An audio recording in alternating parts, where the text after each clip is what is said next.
Hey there, Bowflex Barbie here, your host of the Flex Pretty podcast, and I am super excited, y'all. I got a very, very, very, very special guest with me on the podcast today. I am joined by my idol in the sport of bodybuilding, my very, very good friend, Candice Carter. Hello, y'all. I'm so happy to be here, and oh my gosh, this is a privilege to sit here and talk with you. We always have great conversations, so it's nice to let everyone in on those conversations. A little bit, you know. Yeah. But thank you so much for being here, Candice. Candice is actually here on vacation, y'all, and she stopped by to chat. So I appreciate that. You taking time out of you. I know what should be resting and resetting, but we're going to keep it light. It's a conversation. You know, we're just chopping it up. So for those who don't know you, Candice, I feel like I know you pretty well. Yes, yeah. But for those who don't know you, for whatever strange reason, they don't know you, tell us a little bit about you, who you are, what you do. Yeah, so Candice Lewis Carter, that's sometimes people know me as Lewis. That was my name before I became a Carter and in bodybuilding. So I am a mother. I'm a retired bodybuilder, a 4-time Arnold champ, 13-time pro win, and that's a little bit about me. A PCOS advocate, women advocate. I'm a personal trainer now, and I just love life. Yeah, that's me. Awesome. So Candice, that's a lot, right? So we're gonna walk through it, just a few of those elements. So I know you, and I met you through the bodybuilding space. We hopped on that Zoom posing coaching call in 2017. Got to connect with you in, I think that was 2019. Yeah. When you and Wahab came down to Nassau for a vacation.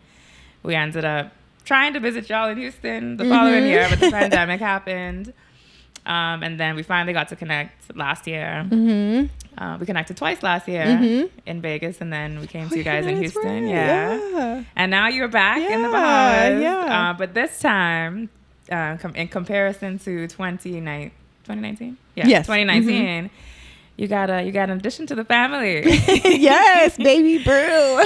So talk me through, let's talk a little bit about the fitness side. I know we aren't going to go too deep into, because I know you got a lot of, accolades, and you called them off, right? Between the Olympia, Arnold's, the 13 pro wins. Yeah. Talk me through a little bit about your bodybuilding career and that transition. Well, up until when you decided, okay, I'm ready to move on to this next chapter. Talk me through a bit of that. Like, what made you get into bodybuilding? I guess any feelings you have towards your career. Looking at it from my perspective, it looked amazing. Like I said, you were my, oh my gosh, she's the best, right? Awesome. That's so good to hear. And yeah, and we kind of followed you along. I followed you along that journey of, all the wins and rooting for you, and then just watching you step away, but to enter this beautiful chapter. So talk me through that from your perspective. Yeah, so I was thinking about retiring, hanging up the hills for about 2 years. It was a very hard decision because as a competitor, you have things that you want to cross off your box. Like, okay, mine were compete at the Arnold, win a bunch of shows, compete at the Olympia, place at the Olympia, top 3 or top 10, and then it's like, okay, I want to win Olympia. I want to win the Arnold. So once I won the Arnold, 4 times, and I was still getting 3rd place at the Olympia for I got 2nd place once, but it was 2nd and 3rd, and then 2nd again and 3rd, I was like, I have you're right there. I'm right there. So I got to keep going, But then it was harder to continue trying to get that win. And you just come to terms of looking back at your career, am I happy with where I am? I'm like, if I don't win the Olympia title. And I'm like, I am. I'm very happy. I did literally everything I wanted to do except for 2 things. Win the Olympia and be on a cover of a I was on the cover of a magazine, but the Oxygen, for me, getting into bodybuilding, Oxygen before social media, that was you're on oxygen, you are a certified fitness still, model, you know, even still, you know. So those were two things before I retired. I'm like, I didn't get, but I was like, you know what? I'm very happy. You know, I really want a baby. You know, I was 35, I think, when I retired. So I'm like, how much longer, you know? Yeah. Am I going to do this? And knowing I'm going to have fertility issues with having polycystic ovarian syndrome, I knew it was going to be hard. So I'm like, you already hit that. Now, yeah, I need to start now. So it was a hard decision, but it became easier when you have another focus. Like, hey, I didn't get everything that I wanted to, but I'm happy. Yeah. And so I left very happy when I retired. Awesome. So talk me through now that transition from, all right, I'm hanging up the heels, I'm in a good place. Now I'm ready to become a mom, right? Talk me through. I know you said with PCOS that created some challenges. When did you find out that you had PCOS? And talk me through, for those who don't know what it is, talk me through exactly what it is and how it's affected you. Yeah, so I found out, thankfully I was competing and I was very in tune with my body. And so when I realized something was wrong, you're like, okay, there's something wrong. Like, I need to go to the doctor. Yeah, it's not just me being lazy or not having the motivation. So when I say something was wrong, is I became like the things that I was doing to get ready for a show was no longer working. And then I was going to extremes where I'm like doing 3 hours cardio, and then I'm doing 4 hours, and then I'm doing 5 hours on top of like already training for 2 hours, you know, and like nonstop. I'm like, something's wrong, you know. But being that competitor and have that mentality, like you do anything, whatever it takes, you know. So I'm like, no, there's something. This is a lot. This is a lot. And then you're looking at other people are like, oh, I did 30 minutes cardio. I'm like, oh no, like, and so I went to the doctor. This was like maybe 6 months before we were getting married, and I was like, hey, something's wrong. And then they did a blood test, looked at my did a ultrasound, and knowing the doctor was like, hey, you have some cyst on your ovaries. Like, has anyone ever told you that you have polycystic ovarian syndrome? I'm like, what is that? What's PCOS? Like, what is it? And they're like, it's a hormone imbalance, but you know what? Don't worry about it until you're ready to have kids. Like, don't, like most doctors back then, just recently up until about a year ago, most doctors are now studying it. It finally got passed in law to be an actual disease. So like healthcare professionals will have to study it, and like women are getting help now. When I got diagnosed, it was just like, no worries. Like most doctors didn't even know what it was. After the fact, I was going to doctors like, hey, I have this, or like, what? Yeah. What is that? And I'm like, what the heck? Like, what? Yeah.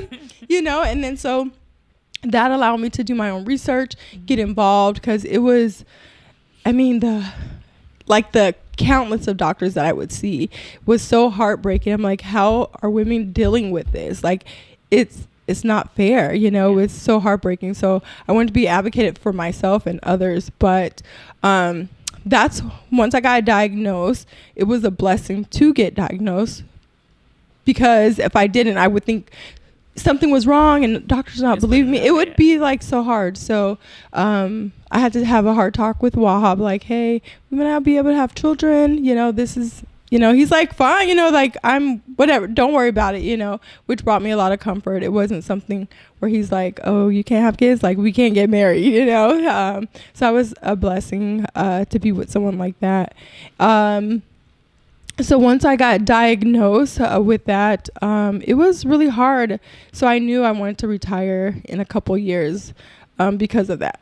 So you were already competing for a few years at that point? Yeah, I was competing, winning shows. So I knew the time was like ticking, like, okay, I have this, I want to have kids. Now that I know it's going to be a child. Yeah, exactly. Okay. So as an advocate now, like, I know you said after finding out and realizing there weren't the resources, or there wasn't, you know, this massive studies or help for women that were diagnosed, how did you find the, I guess, communities that you got involved with, or that you're involved with now, and what kind of, I guess, work do you do, or do the organizations do to, I guess, raise more awareness and provide that support? Yeah, so once I got diagnosed, I was literally on YouTube and I was like, I'm going to study this. I want to learn my body. If I can't get help from doctors, why can I, look up journals and articles and read through like what's false, what's true. And I really gain so much knowledge with it, and then trying things out on myself with different supplements and vitamins and working out, and I felt like, oh my god, I feel like I'm curing, because it's not a cure, but I'm actually limited. I manage it very well. And so I started to talk about it on articles, magazines. What led me to get into advocacy, I wrote an article when I finally retired. I got my cover on Oxygen magazine. So I was like, see, you can still do things like after you retire. It's not a closed door. Sometimes I think I was thinking before I retired, like, once I'm done, like, that's it. No one's going to talk to me. I'm just a nobody now, but that's not true, so that was amazing feeling for me to know, like, you are still someone that people look up to, inspire. You and always will be. Yeah, like, I didn't think that. I'm like, if I'm not winning shows, I'm not, but it was false. Like, it was a biggest blessing to learn that. So once I wrote about it in the article, PCOS Challenge, which is the main organization for advocacy, and they do so much work around the states and overseas. So they reached out to me and like, hey, we saw your article. Would you like to be an advocate? I see that you're talking about it, and we need someone like you to help bring a light to it, especially in the fitness industry and things like that. So that's how it all became. And then a year later, I was talking to Congress, and I'm like, how did am I worthy of this? But it was just amazing I felt like it was my, a new calling to make it aware, because I knew the things that I had gone through with doctors or trying to figure out my body. I knew I needed to lift my voice and spread awareness. Yeah, you have the platform, and I'm sure that there are probably countless women that were going through a similar situation. Maybe you sparked that desire to go, and I was feeling the way she was feeling when she found out, so maybe I should go get checked. So it literally happened. Like, so many women inboxed me and they're like, I finally got diagnosed. Thank you. I thought something was wrong with me, or like for me, before I got diagnosed and I was having issues losing weight and those sort of things, even when I was eating very healthy, I was like pre-diabetic, and I'm like, what is going on? The doctor was like, you need to eat healthy. And I was like super cut. It don't get healthier than this. I was ripped. I was like, okay, you're looking at me like, anyways, that's another story. But so I was helping women to get diagnosed, or just giving the things that I did when I would see doctors, like, hey, ask these questions, find the right doctor. It might take a while. Like, hey, don't be discouraged. Like, a lot of doctors aren't studying this and sort of thing. So I felt like I had, God gave me a place to lift my voice and to help other women. Yeah, I totally agree. I think the beauty of that too, you said you were worried about, the doors being shut when you retired, but I mean, from listening to your story, it just sounds like you closed one and opened another. It was like just a pivot from, you used your voice and you used your platform in the bodybuilding space. You inspired people and motivated people, uplifted people in that space, and now you're using that momentum to show, like, okay, I've put my heels up, but this is an important thing to me as well. And so, like, yeah, I'm still helping women, so, which I love. I'm such, a feminist, and I just love helping women, and it's just a passion of mine, even through the bodybuilding and now being a mom, and just that sisterhood. I have 6 sisters. Maybe that's why. I have 6 sisters, and I just love them. I just love everything, like, women empowerment, our struggles, lifting our voices. Yeah, I love that. So how long after your diagnosis did you get pregnant with Brew? Yeah, so I got diagnosed in 2013. No, it was 2014. It was like around January, because we got married in July, so I knew it was like 6 months, six something about around that time. But so I got diagnosed in 2014, and we ended up conceiving in 2020. Yeah, 2020. So it took a while. You retired in 2017? No, 2018. 2018. Yeah. Okay. Mm-hmm. So between those 2 years, Mm-hmm. right? So talk me through, I guess, you knew that you had PCOS. You knew that it was going to not be a smooth or a super easy journey.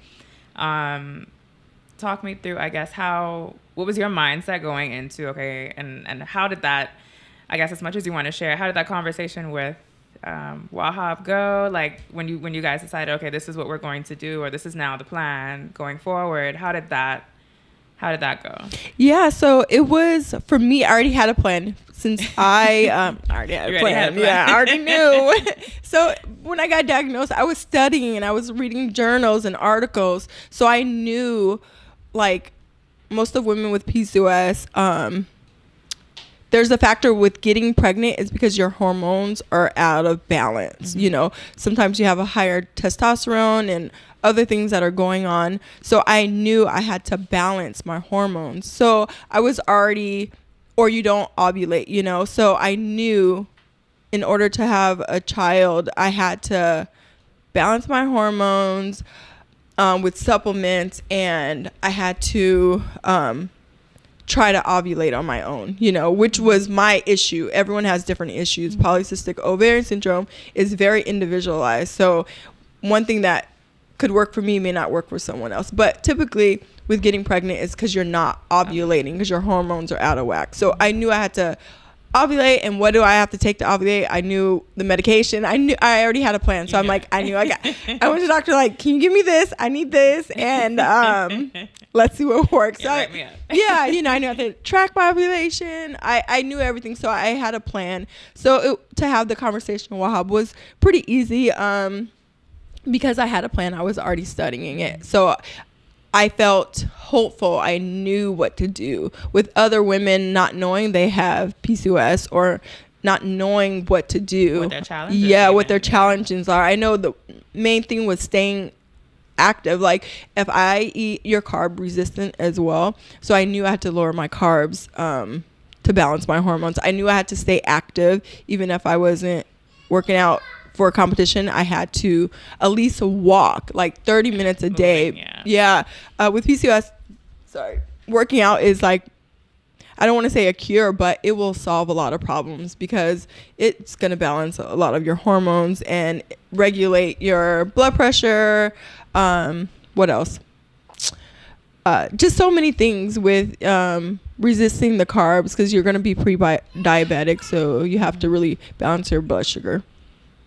Okay. So you had your plan. Yep. You took it to hubby. You was like, okay, I know what I'm doing. Went to your doctors. And then 2 years later, you got the cutest baby. Thank you. You said everyone here in the Bahamas been telling you. I was like, buying him free things. Yes. People buy him French fries. No, he's so cute. Send him some fries. Okay.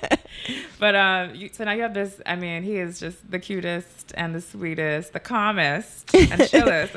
I mean, it's adorable, right? So talk me through how. So now you've went through the 2 years of, putting your plan in action. Yeah. Did your plan actually work? No. So we had 5 rounds of failed fertility treatments. Like I tried to get pregnant naturally. I'm like, my body's gonna do this. Because there's a little bit of denial, at least for me when I was diagnosed. I'm like, no. I don't have that. No. What are you talking about? No. What? No. So I had to get I got the person I am. I got diagnosed 3 times because I'm like, you know what you're talking about. I need another opinion. Another doctor. So after the 3rd time, like, maybe this is it, yeah, whatever. I have okay. So so once I got diagnosed, then we went through those 5 rounds of fertility meds, which were awful. They were so awful. 5 rounds and over what span of time? It was over the 2 years. Over the 2 years. Yeah, over the 2 years. Well, I'll say like, yeah, about 2 years. Okay. Because I tried naturally for a little bit and just things weren't happening with ovulation kits and stuff like that. Like I wasn't ovulating. So we ended up getting pregnant naturally. I was like, okay, I'm not ovulating. There's something's wrong. I got to move to the next step, which is IUI, which insemination. And I was like, well, that cost, but that's still not a guarantee. So what's the next step? It was IVF. It's a little higher guarantee to conceive. So we were planning I made an appointment. So 2 weeks before our appointment to go in to get consultation and, get this whole thing started. We ended up getting pregnant. Yeah, it was around my birthday, Okay. So it was, I guess it was just your birthday kid. It was my birthday baby, which was so crazy because it was just amazing feeling knowing that my body did it by itself, because that was the thing where you fight like my body's not, I'm a woman, like my body's not doing what it's supposed to do. Yeah. Supposed to do, you kind of feel some type of way when something like that happens to you. Yeah, I get that. I've had a couple clients that had a similar experience where they were like, I want this, and they turned to fitness and some people got it without actually trying to get it. I've had clients write me like, I've been working out for 2 months and now you won't see me for a while. I'm like, okay, congrats. They're like, thank you. But I totally get that. So 2 years after, trying, putting your plan in action, switching the plan a little bit, it happens naturally. Brew enters the world. Tell me how your life has changed since then. How is your life for you, and have you changed since then? So much. In the beginning, I tried to keep things. I was always a parent, like my mindset when I have a child, or I guess it came from like childhood where some of the elders like, when you have a kid, your life is over. That's what I grew up with, the mentality of people saying these things. Yeah. But as I grew up, adulthood, I'm like, your life is not over. It's just beginning. Like, I'm like, you still do whatever you want with the child. Like, our baby's going to be traveling with us. Like, our life is just beginning anew. It's more different chapter. Yeah. And so I was more like, I'm proving people wrong. Like,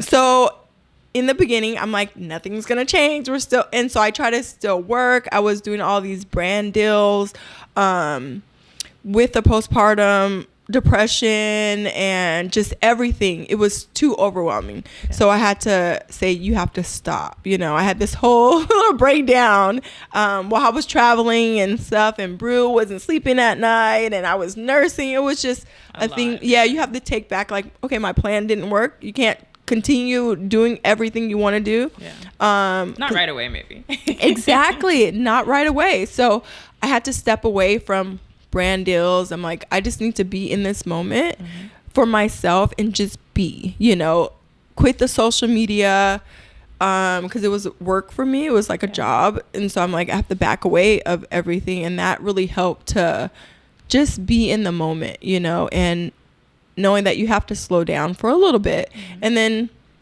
it's always going to be there.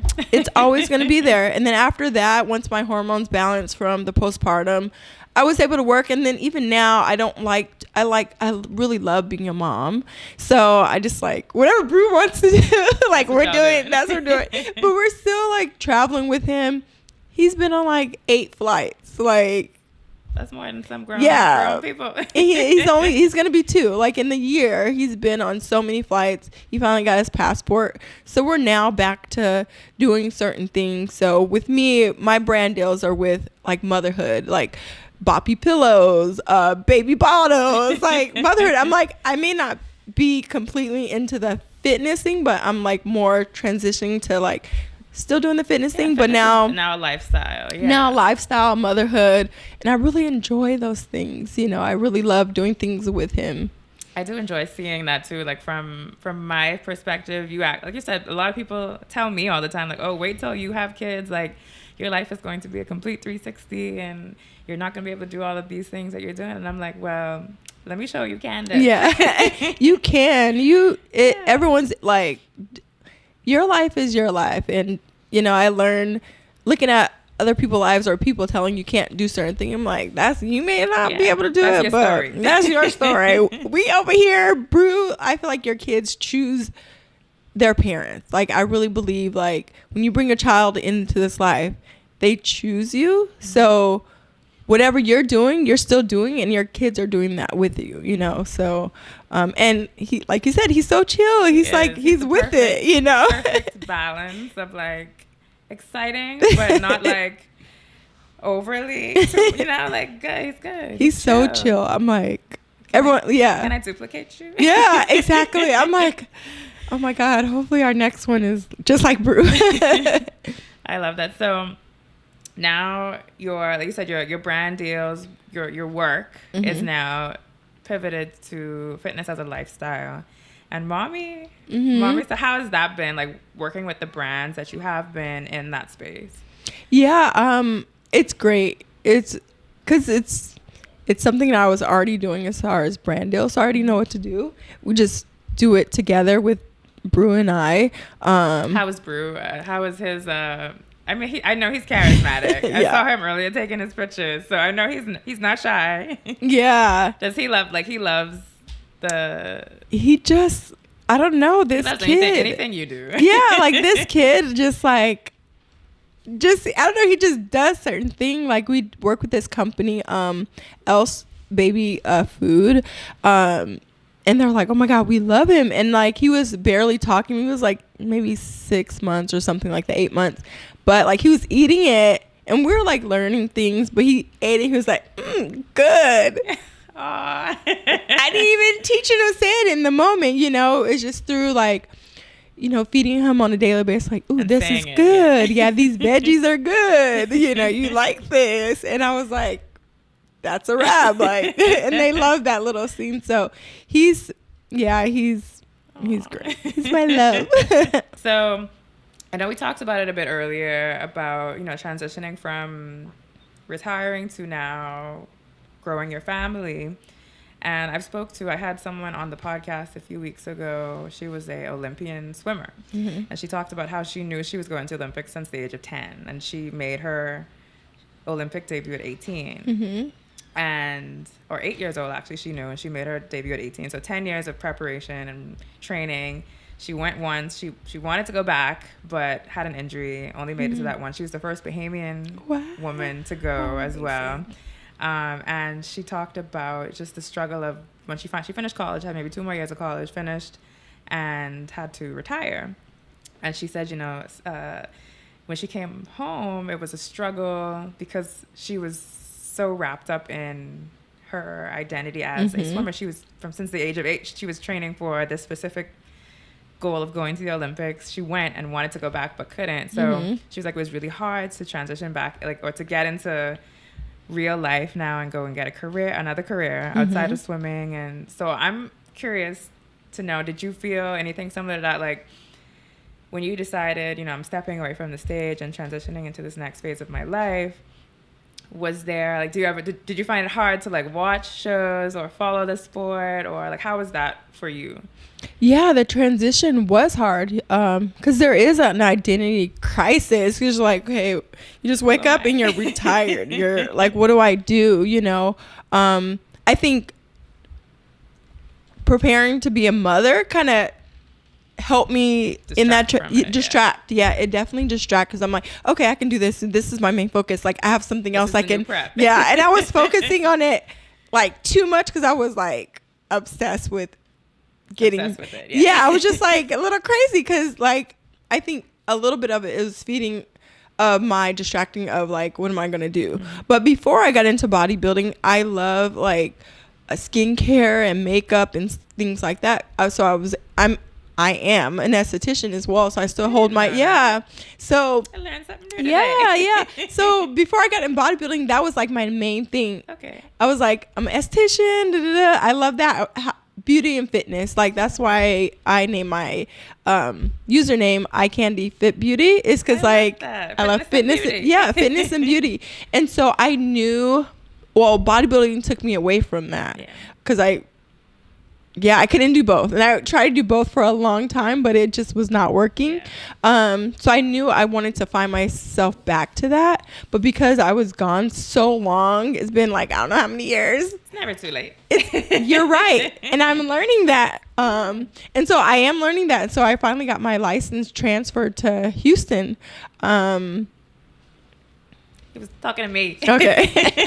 I finally got my license transferred to Houston. So I want to get back into the skincare and things like that. But I am still trying to find my, because I don't know, like I feel like I don't have to lose the fitness identity. At first I thought I did, because I wasn't on stage.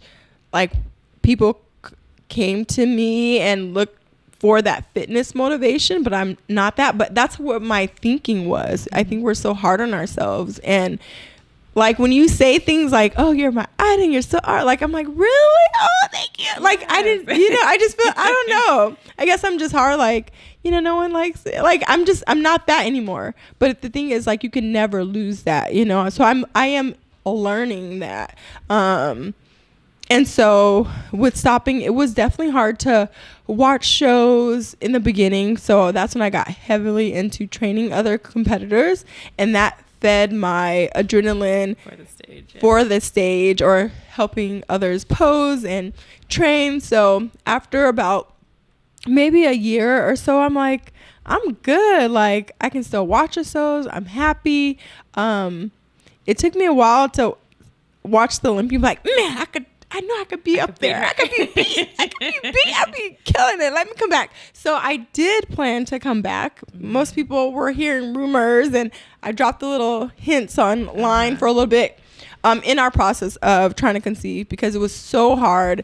I'm like, this is hard. I know I know I can do this, but this I can't do. So I was like, I'm just gonna compete, because I still love it, And so I was training for the Athleticon. It didn't come to tuition. Because of COVID and all that sort of thing. But in the process we had Bruce, so it was like a good distraction. But it was meant to be. Yeah. I get that. But I want to go back to what you said. I totally get feeling like, because I sometimes feel like that with training. I always feel like I can't do anything outside of the fitness space, because this is what people expect me to be. And I'm like, no, because I love music. I always thought that from I was 5, 6, I was putting on shows for my family with my friends. Like I always thought I was going to be an entertainer.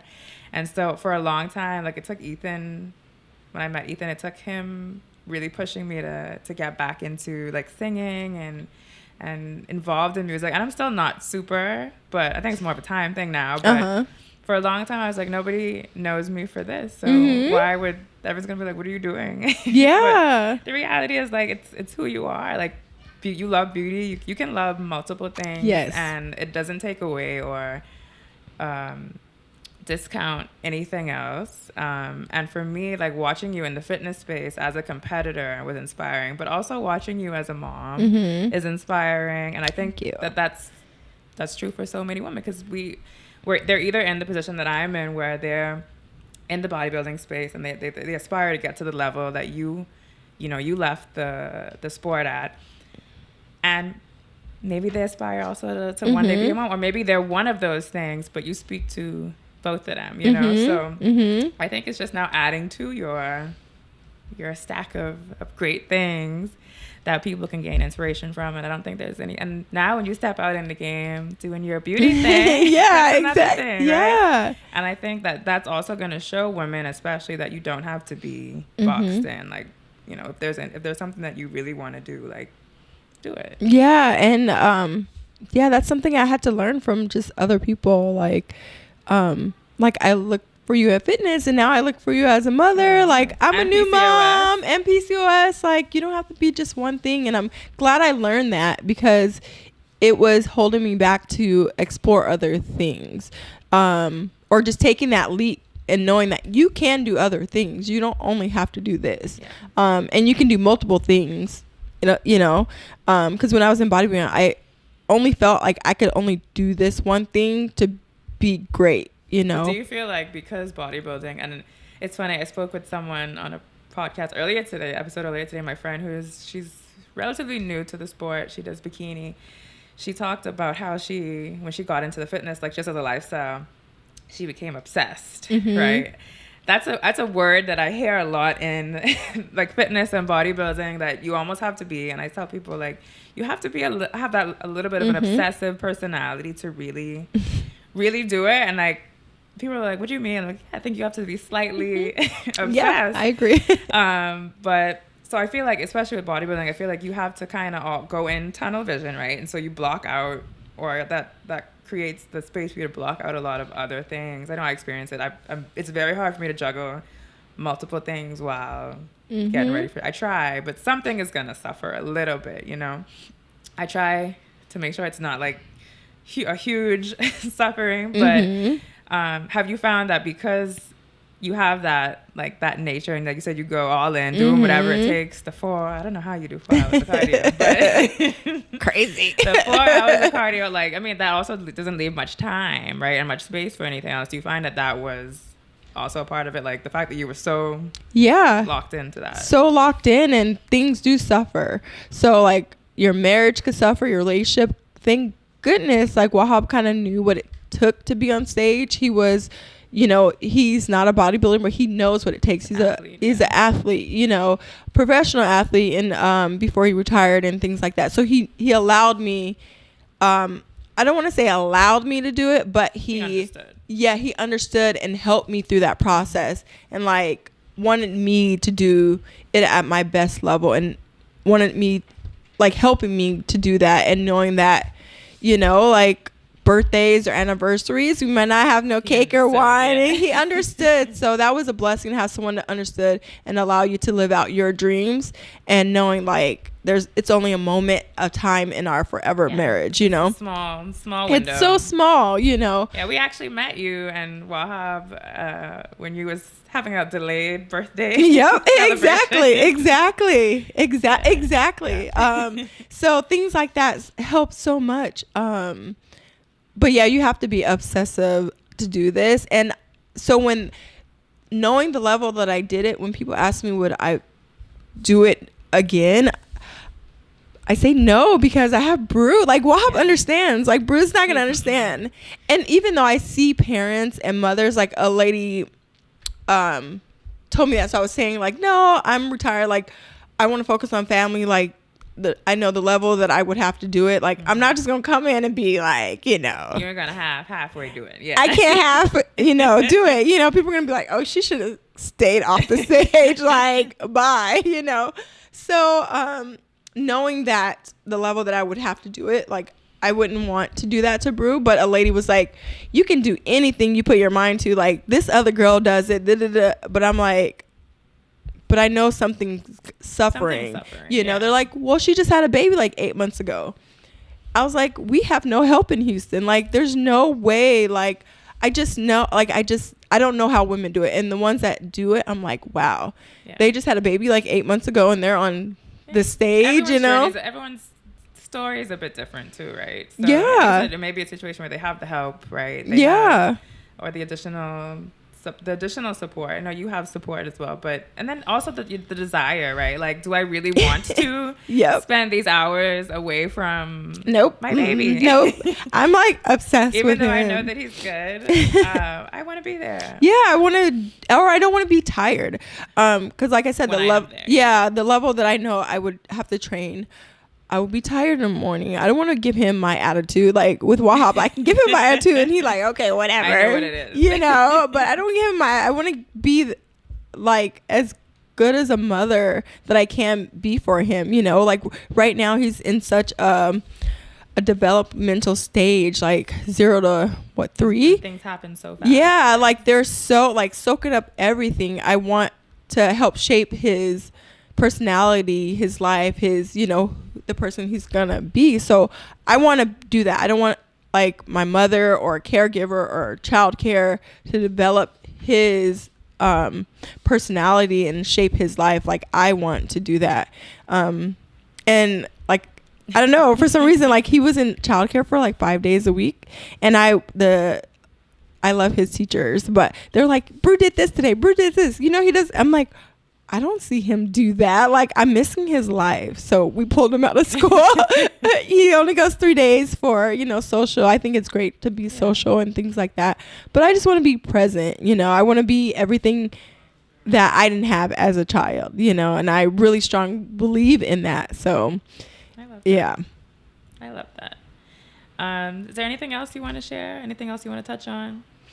I think we talked about a lot. I mean, you know, you're such a great host. Like, you give it all, you know. So Thank you so much. Yeah, you covered it, girl. Well, you're easy to talk to. I mean, you know, I know there's a lot that we could dive into, but I want to make sure we got what you wanted to talk about, especially, like I said, I've followed your journey in bodybuilding. I've been able to call you and Wahab my friend, Ethan and I's friends, and you know, we always talk about how even before we met you guys, we were like, you know, we really don't have a big circle. Like, we always go back and forth, like, who would you invite to if we were gonna do this? And I was like, well, you got your one friend. I was like, we could ask Wahab and Ken. It's like, we got friends now. We got three. We're the same. We're literally the same way. 'Cause it's so cool because like we went to Vegas all together. And Rodney and Amy. Yes, like y'all are our people. Like you're Bruce TT, you know, and he's already calling Ethan Uncle. You know, Ethan jumped the gun. Yeah, I think you have I mean, we just meshed. We have a foundation that I think we're all on the same journey together, being newlyweds and just working hard and living. How long have y'all been married now? It will be 9 years in July. I love how you still say newlywed. You know, I keep the newlywed vibe, like know, keep it fresh. Have the newlywed, but that's why I was telling you to say less than that. But yeah, like, it's been a while. Yeah, almost 10 years next year. So next year is our 10 year. But yeah, keep that newlywed vibe forever. It'll be like 30 years. We're newlyweds. Like we're still learning each other, you know, every day. You know, I really love being married and I love studying. I love hanging out with other married couples. You know, I think it's very healthy. So yeah, I love, and me and Ethan also relate to I can relate to when I decided to compete, he was also still competing. We competed together for 1 year and I was so afraid like this was going to be disastrous because I used to be a very like volatile mood on prep. Me too. I got a lot better over the years, and he can sometimes be the same. So I was like, I don't know how this is gonna go, but we made it through. And then he stopped. Maybe after that first year, he stopped, and so he kind of gave me that same space to like he understood like if I'm just. This is not a day to ask me questions. Yeah, he can look at you. Yeah, he knows. Right? And he approached, and even like when we first met, he approached our relationship from a place of what can I do to help. And so through preps, it was the same thing. Like, do you need me to cook? Do you need me to like? What do you need me to do to make prep easier for you? And I so appreciate. It wasn't just like, okay, well you can do your thing, or it wasn't just the words I support you. It was I'm actually in this. Like we're in this. Yep. So down to tanning me for shows, making sure I don't have to carry no bags. Like he did everything to make preps, and we traveled a lot for shows because obviously there's not a huge community here or opportunity to compete here in the Bahamas. So we traveled a lot. So you know that's a whole nother. You got to book to be there and early enough to reset and all this stuff. So he was really good and really supportive with that too. And so I think that's been a common theme with most women that I've met and I don't know if that's the same for you. Oh yeah, like even now I try. I call I act like a baby. Like I can't do things like still, because same thing. Wahab, everything.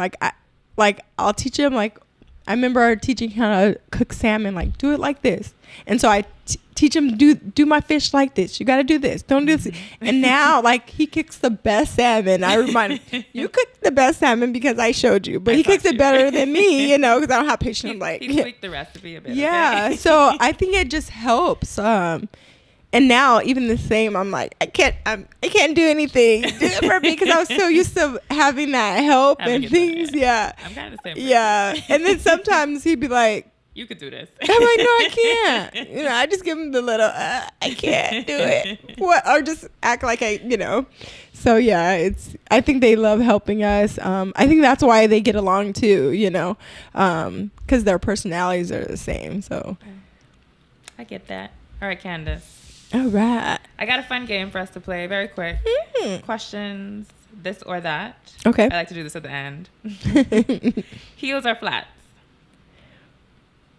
I love how everybody gets so stressed with this game. Well, I would say heels back in the day, but now I'm a flats girl. Like, that's what my previous mom said too. Yeah, I would say, but I would say flats because like I'm still gonna strut in flats. Okay. Hi. Coffee or tea? Coffee. Okay, coffee for me too. Book or movie? Book. Because regular book or audiobook? Audiobook, because movies I can't get through. I can't get through no movies. Like I fall asleep all the time. No matter what time of day. No, because I think it's just once my body can just like and just relax. You go to sleep. I go to sleep. You know. So yeah, audio. Do you prefer shopping online or in store? Online definitely. I can't do this. We went to the store, the mall, like I don't know, a couple weeks ago for brew for like you have to like I remember loving to go shopping. I never loved it. Like back in like I loved to like now I'm like I gotta go in this store because you don't have his size. Like I got like it. Shopping is just like online. I can get what I want. I can see it. Bam. I think the only challenge is once I find the sites that I know my sizing and I'm good, I'm always just a bit skeptical. Like, does it have enough stretch? All right, so I feel like I know this answer. Beach vacation or mountain vacation? Beach. That's why we're here. that's the easy one. All right, would you prefer to cook at home or dine out? Cook at home. You wouldn't say that confident. Because like it's so nice to have like brews to sleep and just like have Wahab cook me dinner and just like Wahab cook and we can watch a movie that I'll go to sleep on. So I like sometimes just getting up, you know, going to get dressed and doing it's so nice to just have a nice dinner at home.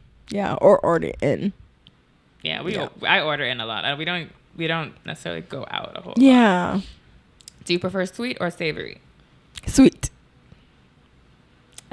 I think sweet for me too. Yeah. So, because you always want something sweet after you eat. Savory. After savory. So, it's the cherry on top. HIIT cardio or steady state cardio?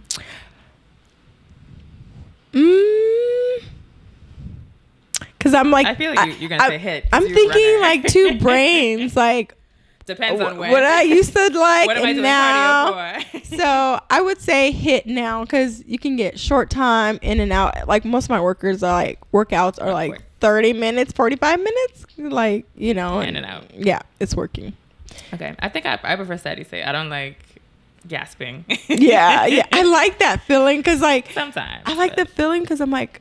I'm working. Like I'm working. Like, I don't know. Even if I'm not really working because I'm out of shape, so it's like I'm working, so I like you're not out of shape. I think I'm doing something because I'm like sweating.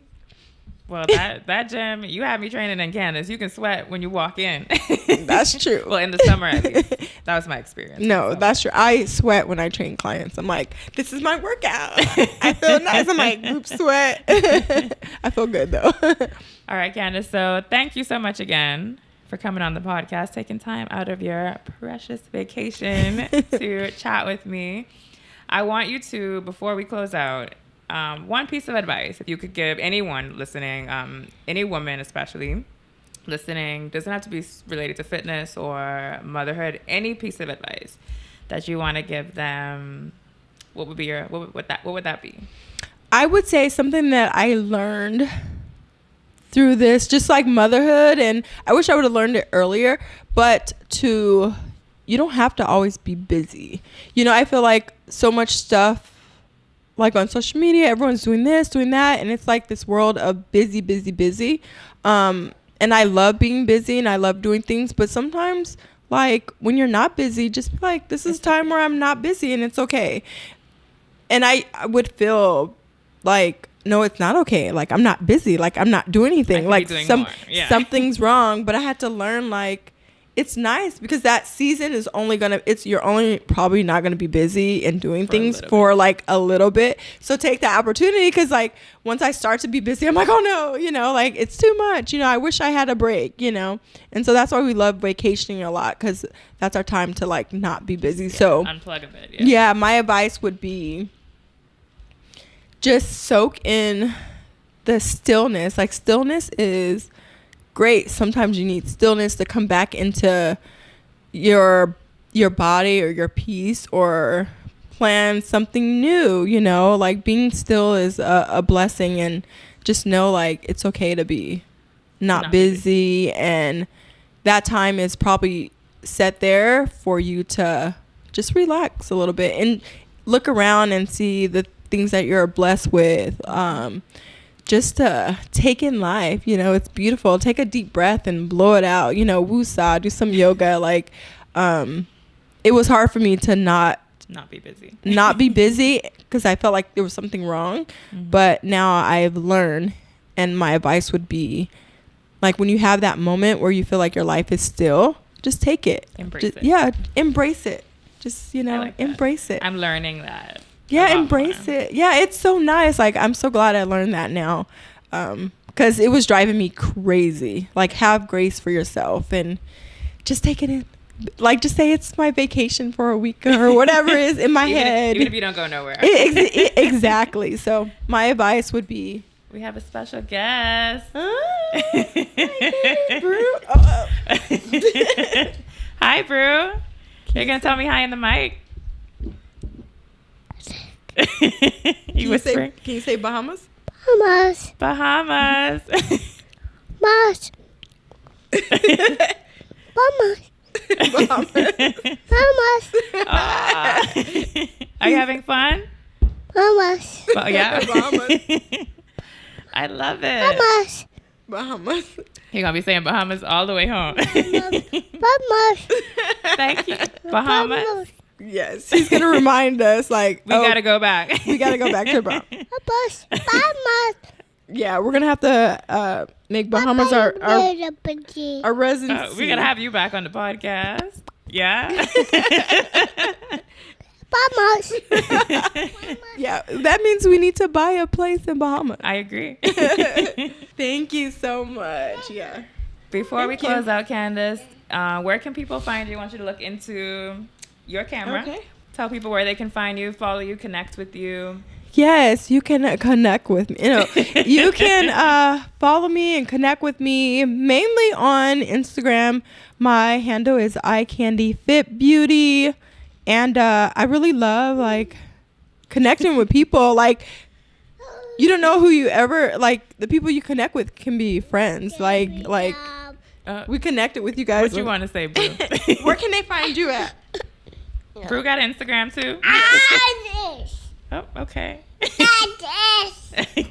is yours? Can you say Brew Carter? The book guy. No, Brew Carter. Brew Carter. You're going to say? Okay. Everything is his. Like, he'll have my phone. That's Brew his phone. Mic. This is Brew's mic. Brew's mic. I'm like, okay, Brew. My mic. Your mic. Yeah, he has a little Instagram. Instagram. Brew is a baby model. Hello. Yeah. He really loves soccer too, so it's nice to just like his dreams are my dreams now. Like, so now you're a soccer mom. I'm a real life soccer mom. Brew, do you like soccer? Yeah. Thank you again, Candice and Brew, for coming on the podcast today. And thank you for watching. If you enjoyed it, be sure to give us a like, give us a thumbs up, drop a comment below. If you don't already follow Candice, I have linked all of her socials in the description. So be sure to follow and connect with her. She is amazing.